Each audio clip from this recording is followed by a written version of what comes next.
आप देख रहे हैं इंडिया पब्लिक खबर और मैं हूं अर्जिता मिश्रा। हमें तो अपनों ने लूटा, गैरों में कहां दम था। मेरी कश्ती भी वहीं डूबी जहां पानी कम था।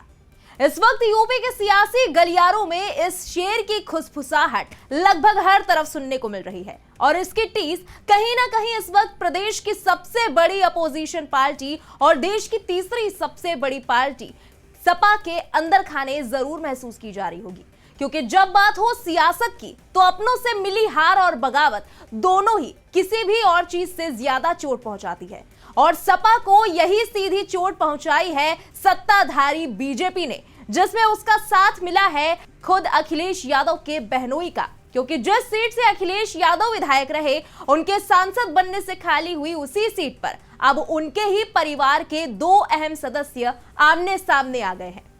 उपचुनाव के शंखनाद के बीच अब एक एक करके सभी पार्टियों के लगभग सारे पत्ते खुल गए हैं।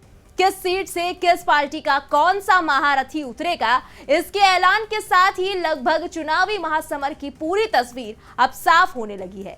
वहीं इस बीच बीजेपी ने लंबे इंतजार के बाद अपने कैंडिडेट्स के नाम को तो ऐलान कर ही दिया, पर उसके साथ ही सपा चीफ अखिलेश यादव के लिए भी बड़ी मुश्किलें खड़ी कर दी। एक तरफ कांग्रेस के साथ सीट शेयरिंग को लेकर सपा चीफ अखिलेश यादव ने गठबंधन की तस्वीर साफ करते हुए अपने सिंबल पर सभी प्रत्याशी उतारने का ऐलान करके तमाम सवालों पर ब्रेक लगाने की कोशिश की ही थी कि एक और नया झटका उनको अब बीजेपी की तरफ से मिल गया है। बीजेपी ने उपचुनाव के लिए अपने प्रत्याशी उतारने के साथ ही अखिलेश यादव की स्ट्रैटेजी को तगड़ा झटका देते हुए उनकी ही पहले की विधायकी वाली सीट पर अखिलेश यादव के भतीजे के मुकाबले में अखिलेश यादव के बहनोई को ही उतार दिया है। असल में आज भारतीय जनता पार्टी ने उत्तर प्रदेश उपचुनाव के लिए 9 विधानसभा सीटों में से 7 सीटों पर अपने कैंडिडेट्स के नाम का ऐलान किया है।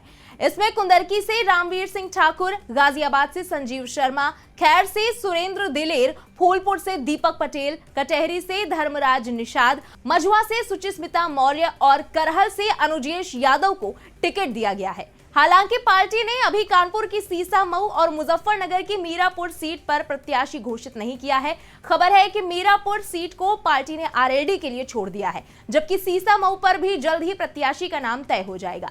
वहीं इन सभी प्रत्याशियों में सबसे ज्यादा चर्चा में जो नाम है वो है अखिलेश यादव की विधायकी की सीट रही करहल से बीजेपी की ओर से मैदान में उतरे अनुजेश यादव का।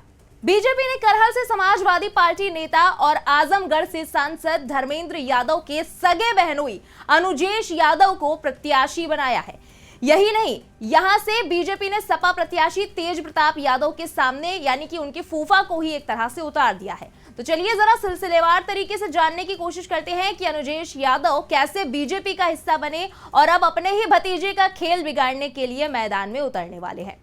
दरअसल अनुजेश यादव सपा सांसद धर्मेंद्र यादव की बहन संध्या उर्फ बेबी यादव के पति हैं। 2015 से 2020 तक संध्या यादव खुद भी मैनपुरी से जिला पंचायत अध्यक्ष रह चुकी हैं। वहीं अनुजेश भी फिरोजाबाद से इसी कार्यकाल में जिला पंचायत सदस्य रह चुके हैं। हालांकि खबरों के मुताबिक संध्या और अनुजेश को सपा से बाहर का रास्ता दिखा दिया गया था। इसके बाद दोनों ने बीजेपी ज्वाइन कर ली थी। वहीं अनुजेश यादव का परिवार भी शुरू से ही राजनीति में रहा है और समाजवादी पार्टी से जुड़ा रहा है। उनकी मां उर्मिला यादव मैनपुरी की घिरोर विधानसभा सीट से सपा के टिकट पर ही विधायक रह चुकी हैं। दूसरी तरफ सपा ने इस सीट पर अखिलेश यादव के भतीजे और लालू यादव के दामाद तेज प्रताप सिंह यादव को टिकट दिया है।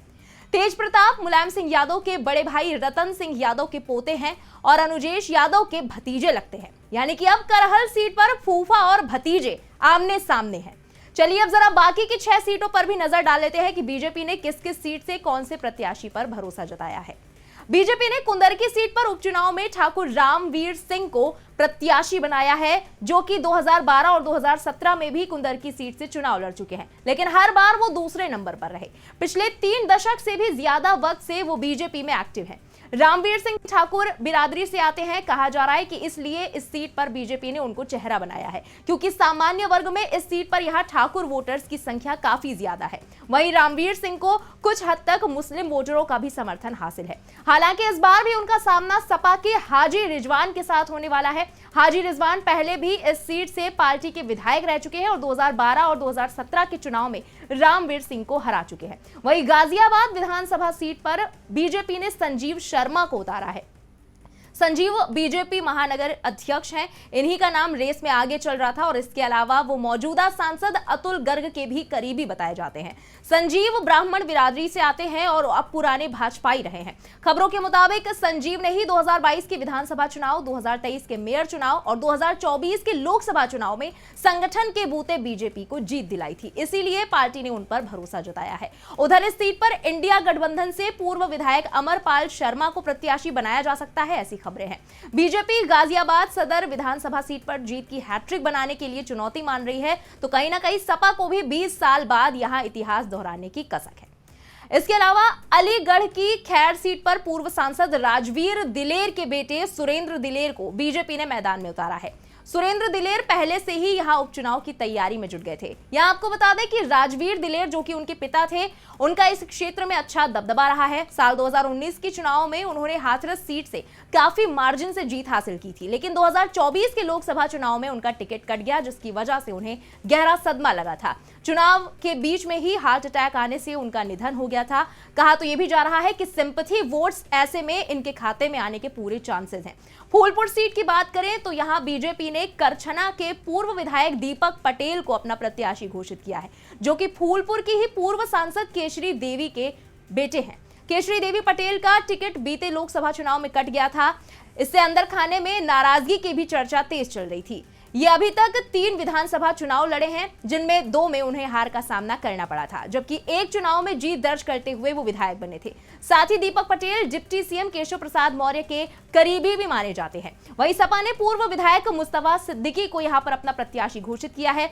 मुस्तफा 2022 में भी सपा से प्रत्याशी थे और बीजेपी प्रत्याशी प्रवीण पटेल से हार गए थे।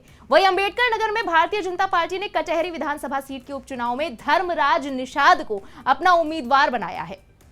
वो इससे पहले 3 बार कटहरी से विधायक रह चुके हैं। धर्मराज निषाद 1996 में पहली बार बसपा के टिकट पर कटहरी से विधायक और अपने राजनीतिक करियर की उन्होंने यहां से शुरुआत की थी। इसके बाद उन्होंने 2002 में फिर से बसपा के टिकट पर चुनाव लड़कर विधायक का पद हासिल किया।